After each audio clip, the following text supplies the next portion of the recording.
Bangkok never truly slept, but that evening, something electric stirred the city's spine. Neon signs flickered across glistening sidewalks, fresh with rain.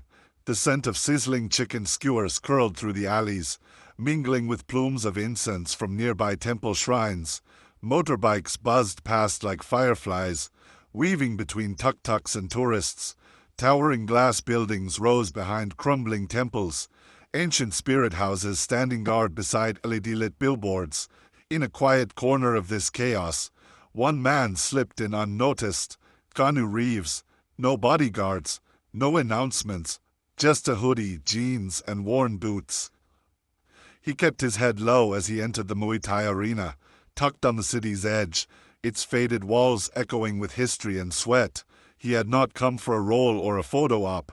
He had come for the children. For over a decade, Keanu had quietly donated to New Life for Children, a local grassroots organization that fed, housed, and educated Thailand's most forgotten youth, orphans, runaways, victims of trafficking. His name was never on banners. He never sought press. But this time, the founders had asked him to come, not for fame, but to help raise enough money to build permanent schools. And Keanu, ever private, said yes. Tonight's event wasn't a black tie gala. It wasn't a glitzy fundraiser with wine glasses and silent auctions. It was a Muay Thai exhibition, Thailand's ancient martial tradition, respected, spiritual, fierce. Dozens of masters from across the country had volunteered, offering demonstrations of form, discipline, and reverence. These weren't violent brawls, they were rituals, movements passed down from teacher to student across generations. Keanu sat in the front row, quietly absorbing the grace of each bout. The rhythmic beat of Thai drums pulsed like a second heartbeat. Fighters moved like dancers, feet rooted in earth, hands striking like lightning, eyes calm like monks. And Keanu understood. Most of the crowd didn't know that he, too, had trained for decades. For movies, yes, but the arts had sunk deeper into him. Judo, BJJ, karate, kung fu. Not for dominance, but for peace. The discipline grounded him. It healed parts of him the world never saw. But backstage, behind the thick velvet curtain, stood a storm in human form. Raken Bulk Kongsawat, towering, carved from rage and sinew. A local legend turned cautionary tale. His reputation brutal, his technique raw, his spirit wounded. To him tonight was an insult. To him, the presence of a Hollywood actor in the sacred ring was blasphemy. "We live this," he growled, watching Keanu on the monitor. "They just pretend." His rage had nothing to do with Keanu personally, came from years of poverty, from watching foreign tourists toss money like confetti while local fighters bled for honor and were forgotten, from losing matches that weren't about strength but politics, from a lifetime of applause never meant for him. He approached the event coordinator, eyes wild with determination. "I want the final slot." The coordinator frowned. "Raken, tonight is ceremonial. No knockouts, no blood." "I understand," Raken lied. And so it was done. The final exhibition would feature him. What no one knew yet was that Raken had other plans. The drums began again. The crowd, still buzzing from earlier bouts, settled in. Lights dimmed, smoke machines hissed. A quiet hush fell over the arena. Raken entered the ring. He bowed to the ancestors, but the motion was hollow. His eyes, burning like coals, swept the crowd until they landed on Keanu. The announcer, unaware of the tension, smiled broadly. "And now, a special surprise. Our international guest, Mr. Keanu Reeves, has been invited into the ring for a ceremonial exchange." A murmur spread through the crowd. Surprise, excitement. Keanu blinked. This wasn't part of the plan. The coordinator looked embarrassed. Clearly, the suggestion had been pushed backstage moments ago, probably by Raken. Keanu stood slowly. He felt it in his bones. This wasn't just ceremony. Still, he bowed respectfully to the ring before entering barefoot, as tradition required. The crowd erupted in cheers. 2 men, Two histories, one sacred space. They circled. First gestures, demonstration, symbolism. Flash, Raken struck with a real elbow. Keanu ducked, narrowly avoiding impact. Gasps from the crowd. Another elbow. This one grazed Keanu's temple. Blood. The crowd stilled in horror. The referee yelled, but froze. Keanu moved with water's grace, blocking, evading, never attacking. This wasn't choreography. This was survival. And still he did not strike back. Raken, now a storm, spun with a brutal knee aimed for Keanu's ribs. And that's when it happened. A blur leapt onto the ropes and into the ring. Jean-Claude Van Damme. Yes, that Van Damme, attending quietly as a guest. He raised his hands, stepping between them. "Stop," he said firmly. "This is not Muay Thai. This is not honor." Raken, breathing like a bull, paused. His eyes flicked to Van Damme. For a split second, the warrior saw the boy beneath the fury. "If you wish to fight for real," Van Damme said, steady and calm, "then fight me. But do not disgrace a man who came here in peace." The ring was silent, a silence louder than war. Raken trembled. Then slowly, his fists dropped. The referee signaled. The match was over. Keanu, bleeding but composed, walked forward and extended his hand. "You don't have to carry this anymore," he said. For a moment, the world held its breath. Raken took it. A thunder of applause shook the rafters. Not for violence, for restraint, not for domination, for redemption. The cameras had captured everything, but they didn't film a fight. They captured a transformation. That night wasn't about martial arts. It was about something more ancient. The choice between wrath and grace. And the man who made that choice silently in front of the world.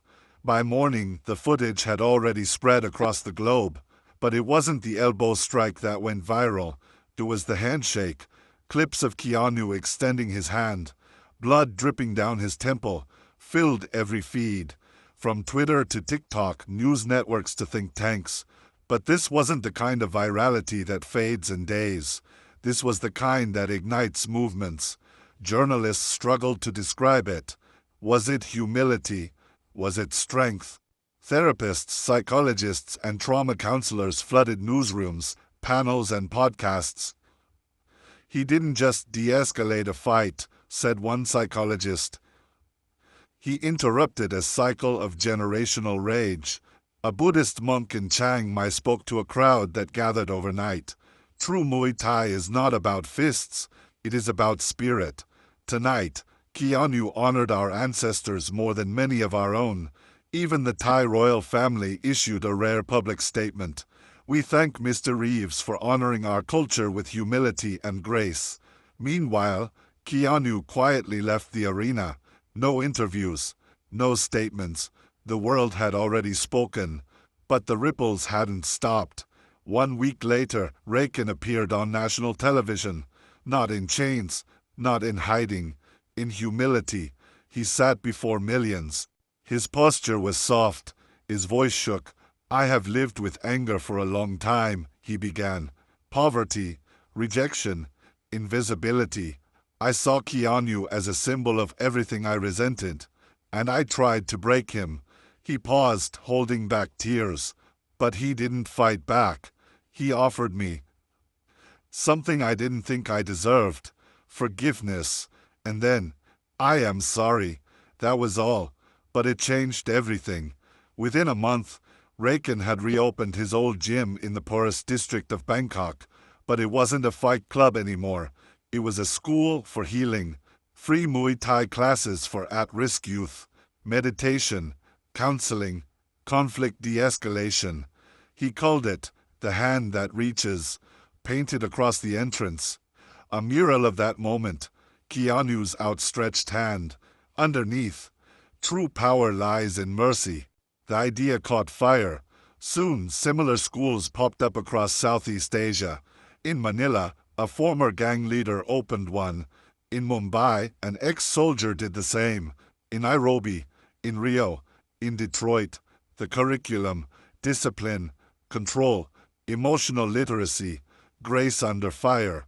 The story made its way into universities, military academies, and police departments.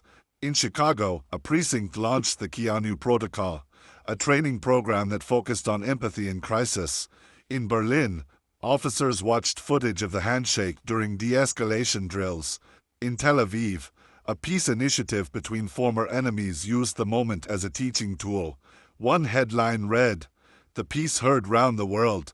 Then came the invitation, a handwritten note, delivered by special courier to Keanu's beachside retreat. From the United Nations, we request Mr. Reeves to attend and open the first Global Congress on Human Dignity and Reconciliation. At first, Keanu refused. "I'm not a leader," he told Maria, his close friend and confidant. "I'm just a man who didn't throw a punch." Maria smiled. "Exactly why you must go." And so he went. The Congress was unlike anything ever held. No flags, no podiums, just a great circle, built to mirror a Muay Thai ring. Survivors of genocide, veterans, former enemies, counselors, children, all seated in silence. The center one chair. Keanu entered, or no suit, no tie, just a plain shirt. He sat and said, "We are not what was done to us. We are what we choose after." Silence, then tears, then stillness. That moment sparked not applause, but policy. The UN launched the Circle of Light initiative, funding programs for dignity-based leadership, trauma recovery, and conflict healing. And around the world, the question was quietly whispered, if he could offer a hand after being attacked. What's stopping me? What began with a handshake in Bangkok became something much larger. In the weeks following the UN Congress, the story of Keanu Reeves and Reagan was no longer just a media event. It was a fire passed hand to hand, heart to heart, across borders, languages, generations. A silent revolution in the making. But unlike revolutions of the past, this one had no flags, no fists, only open hands. It started with the children. At the hand that reaches gym in Bangkok, a mural of Keanu's hand became a daily reminder. Dozens of at-risk youth trained each day. Not just in physical discipline, but in emotional mastery, breathing, listening, control. They were not learning to fight others. They were learning to overcome the battles within. Reagan, once feared, became their mentor. They called him Phi Rak, Big Brother Rak. He walked barefoot among them, scars visible but unspoken, and each time a child lashed out in anger, he would gently kneel and ask, "What is your hand doing? Is it striking or reaching?" One day, a small boy, Saran, collapsed into sobs during training. His mother had died the night before. His fists were clenched, his eyes wild with fury. Reagan said nothing. He simply extended his hand. Saran stared. Then, with trembling fingers, he took it. That photo of the tattooed ex-fighter kneeling before a sobbing boy went viral. It was captioned with only 4 words. "One hand can heal." The post sparked a chain reaction. In Kenya, former rebels opened a Muay Thai-inspired center using the same model. In Brazil's favelas, ex-gang leaders trained young boys in discipline, naming their dojo Luz Silenciosa, Silent Light. In Canada, police departments began incorporating Keanu response training, a method that taught officers to de-escalate by non-reactive calm. Every session began by watching the footage of the Bangkok event. Officers didn't learn pressure points first. They learned eye contact, the power of stillness. Even in hardened institutions like military academies, a shift was stirring. In West Point, a special elective was introduced. Silent leadership. At the Vatican, Pope Francis referenced Keanu's gesture in a homily about restraint and mercy. Across synagogues, temples, churches, and mosques, sermons bloomed like flowers from the seed of that one act. Meanwhile, Keanu remained largely silent. He declined interviews. He refused to be featured in documentaries. He declined every award. when the Nobel Peace Prize Committee reached out. His reply was short. This was never about me, but others kept reaching. They weren't asking for a celebrity, they were asking for a teacher. So Keanu began visiting schools, secretly, quietly, no cameras. He would sit in the back of trauma recovery classes, listening. Sometimes he would speak. Sometimes he would kneel beside a child and simply place a hand on their shoulder. He began sponsoring young trauma counselors around the world, anonymously funding their education. He visited Reiken's gym once a month, and when he did, the children would quietly pause, bow, and whisper, "Cobb can crub. Thank you, sir." One afternoon, Maria, his longtime friend and companion, stood watching him from the doorway. "Do you realize they've started calling you something?" she said. Keanu raised an eyebrow. "They call you father of the quiet restoration." He winced. "That's too much." Maria smiled. "You didn't choose it. They did." Keanu looked down at his hands, scarred, a little crooked from years of stunts. He shook his head softly. "I'm just a man who didn't hit back. And that," Maria said, "is what made you unforgettable." 6 months after the Congress, something new emerged. It wasn't planned. It wasn't launched. Happened. The world began forming circles. In refugee camps, shelters, gymnasiums, war zones, and forgotten towns, people began gathering in silence in circles, not to protest, not to chant, but to listen. The format was simple: a ring of chairs, no stage, no hierarchy. Each person took turns sharing a story of hurt, a story of healing, a moment when they chose to reach instead of strike. There were no judges, no applause, just presence. These became known as circles of light, and they spread like wildfire. In Sarajevo, former snipers and their victims sat in the same circle. In Syria, widows of soldiers and rebels planted olive trees together afterward. In Colombia, ex-cartel enforcers held hands with mothers who had lost sons. Each circle ended with the same gesture: 2 hands extended, palms up, and always a whisper. One yes can change everything.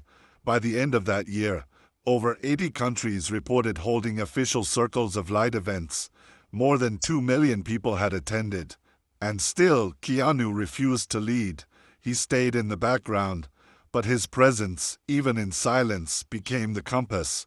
In one particularly powerful moment, Keanu visited a small circle of light in Johannesburg. A teenage boy stood trembling, holding a crumpled photo of his father. "My dad beat my mother every day," the boy whispered. "I hated him." He looked up, tears brimming. "But I don't want to become him." Keanu knelt down. He didn't speak. He just extended his hand. The boy dropped the photo and took it. The circles began evolving.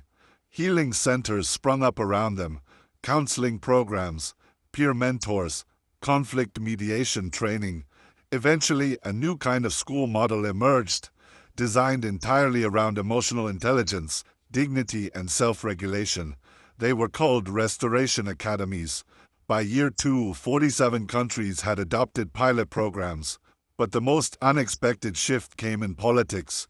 At a G20 summit, a motion was introduced: integrate dignity protocols into global leadership models. Passed unanimously. One night, Maria and Keanu sat on his quiet beach, waves licking the shore, the stars blinking above like secrets. "You realize what's happening, don't you?" Maria said. He said nothing. "This isn't just circles anymore. This is the world changing." He nodded slowly. "But how long will it last?" he asked. "Movements rise. Movements fall." Maria looked toward the horizon. "Maybe. But this one has no leader. That makes it unkillable." Keanu smiled faintly. "Or invisible." He chuckled. "You've always been invisible, Keanu. That's why the world listens when you whisper." They sat in silence for a while. Then Maria asked, "What should we call this, if not a movement?" Keanu paused and whispered, "A return." Years passed, and slowly the world became gentler. In schools, Forgiveness was taught as early as multiplication. In military academies, restraint was seen as a sign of strength, not hesitation. In homes across continents, children whispered bedtime stories that began not with "once upon a time," but with "there was a man who offered his hand."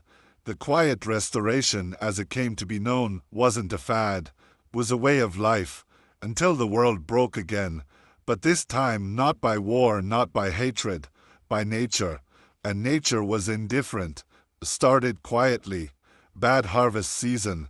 Drought in sub-Saharan Africa. Floods in coastal Bangladesh. Heat waves in southern Europe that buckled roads and set entire neighborhoods ablaze. Then the dominoes fell. Supply chains snapped. Oil exports collapsed. Crops withered. Markets crashed. In under a year, global systems designed for profit cracked under the pressure of planetary exhaustion. Cities darkened. Governments faltered. Borders closed. And fear. Ancient, primal fear returned. With fear came a whisper, then a voice, then a movement, to call itself the Real Strength Coalition. Their message: kindness won't feed your children. Mercy didn't build empires. The world belongs to the strong. They were young, charismatic, loud, and people, frightened, hungry, hopeless, listened. The coalition spread online like wildfire. Their videos mocked the circles of light, called Keanu Reeves a fantasy for the privileged, a myth for comfortable times.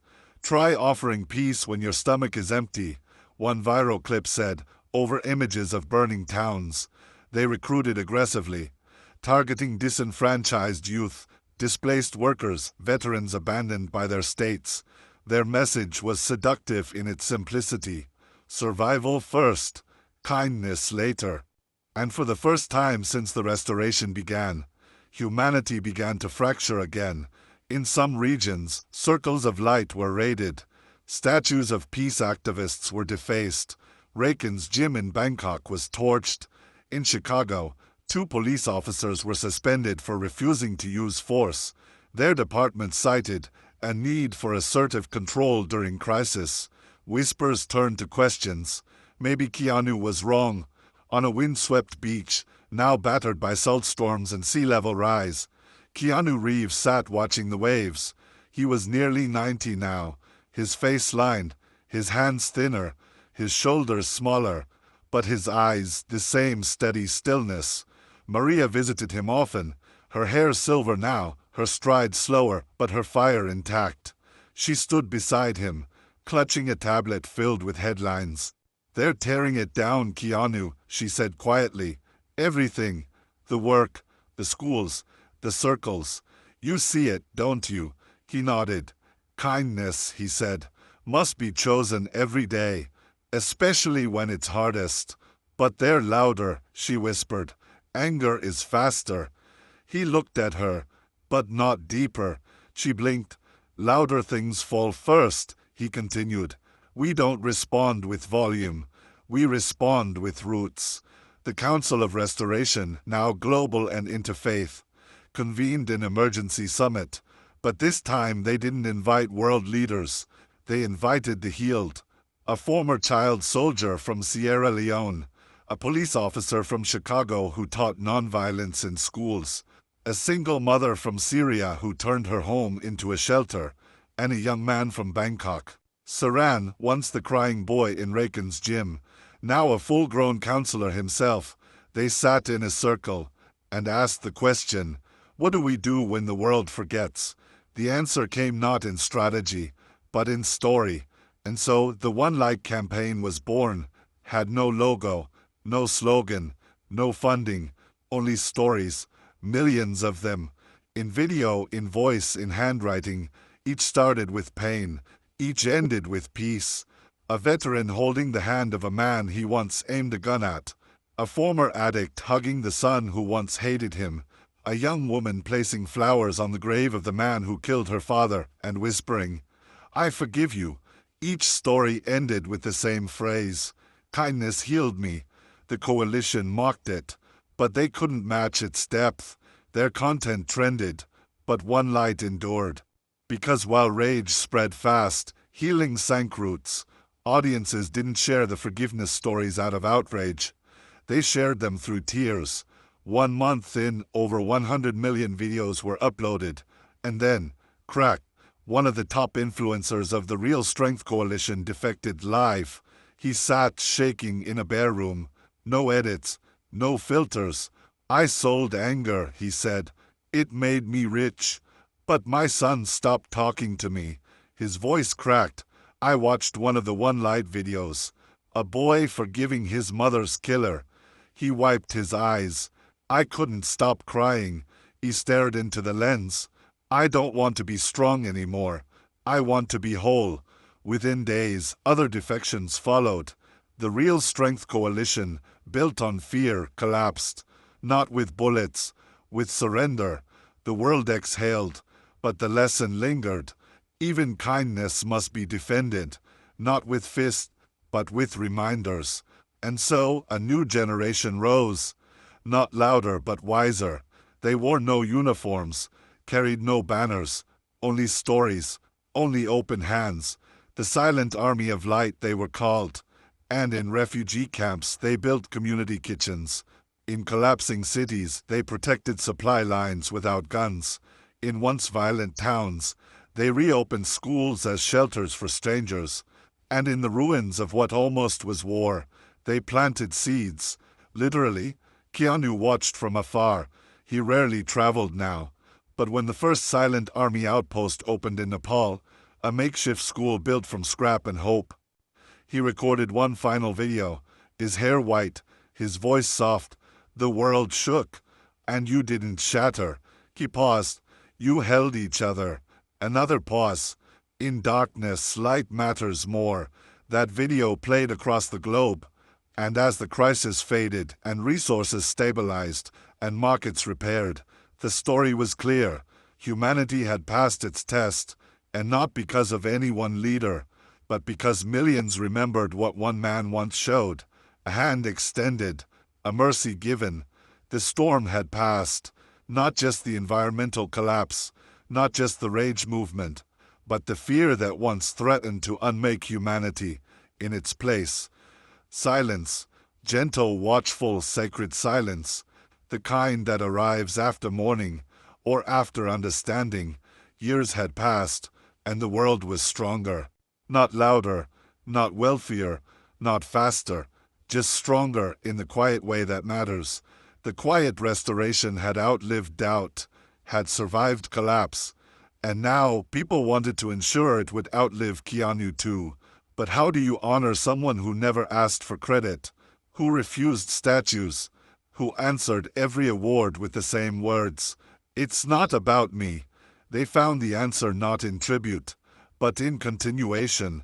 Across 170 nations, veterans, children, former enemies, trauma survivors, teachers, monks, nurses, single parents, and storytellers came together, not to build a shrine, but a sanctuary, a place outside any government, beyond borders or profit. They called it the Sanctuary of Generations. It was planted in neutral land, a wide open space surrounded by forests, oceans, and air left wild. At the center, a circular stone structure, echoing the Muay Thai ring where it all began. No statues, no names, just a single stone bench. Above it, carved into the ceiling, one yes can change everything. The sanctuary was more than a monument. It was living. It held healing gardens where former enemies planted trees together. It held storytelling circles where people from war zones shared their pain. It held classrooms where children from past rival nations studied side by side. It had silent halls where no one spoke, but where people sat, in presence, sometimes for hours. And it had one sacred rule. No phones, no cameras, no applause, only witnessing. Keanu, now in his mid-90s, had stayed on his beach. His body was frail, his steps uncertain, but his mind still. He watched the stars with Maria most nights. One evening, she arrived holding a letter, handwritten, sealed in gold wax. He opened it slowly. Inside, an invitation. The world would like to thank you.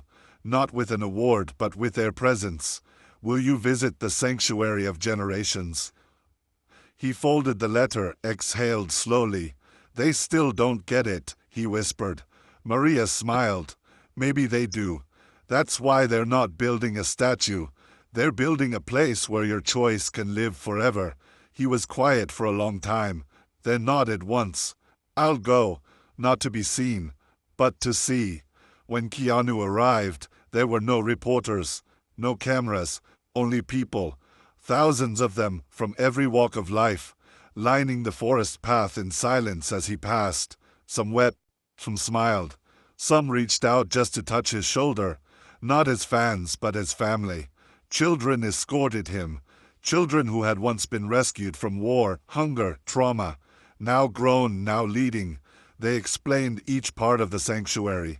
He said very little, just listened, just nodded. Then they brought him to the ring, to the stone bench, the place where it all began, the place where it all returned. He stood at its edge for a long time, then sat. His hands trembled, his back bent, but his eyes still held oceans. The circle around him filled. Thousands, no microphones, no music, just presence. Then softly a voice spoke. It was Saran, the boy from Raken's gym, now a global youth leader. We used to think healing was weakness, he said, but you showed us.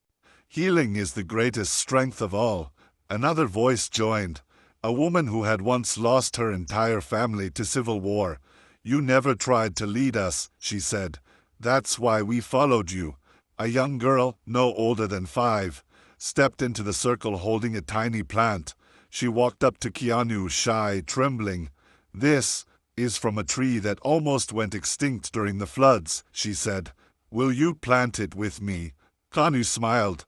He took the seedling and knelt. Together they pressed it into the soil, at the exact center of the sanctuary. That moment became legend. No grand speech, no stage, just one final act, planting. That evening, as the sun set over the trees, people across the world stood in circles. In villages, cities, and refugee camps, they lit candles. They whispered, "One yes can change everything." The planet glowed like a necklace of light. A quiet fire wrapped around the earth, not to burn but to remind. Keanu returned to his beach.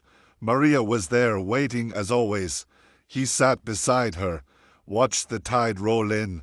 You realize what you've done, she said softly. He shook his head. I didn't do anything special. You didn't lead them, Keanu, she whispered. You freed them. He looked to the horizon, long and quiet, and smiled. The world didn't become something new, Maria.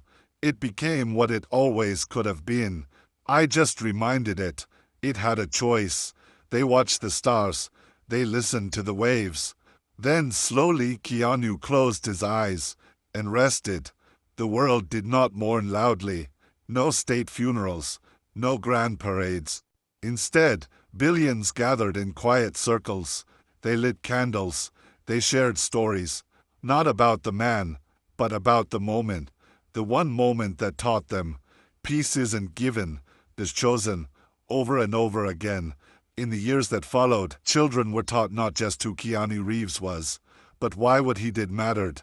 In the sanctuary, people of all kinds came to sit on the stone bench, not to honor a man, but to remember. Moment, seed, hand, a whisper. And each time when someone asked, what made the world change? The answer was always the same. One yes, one hand, one man who chose not to strike back, and that was enough, forever.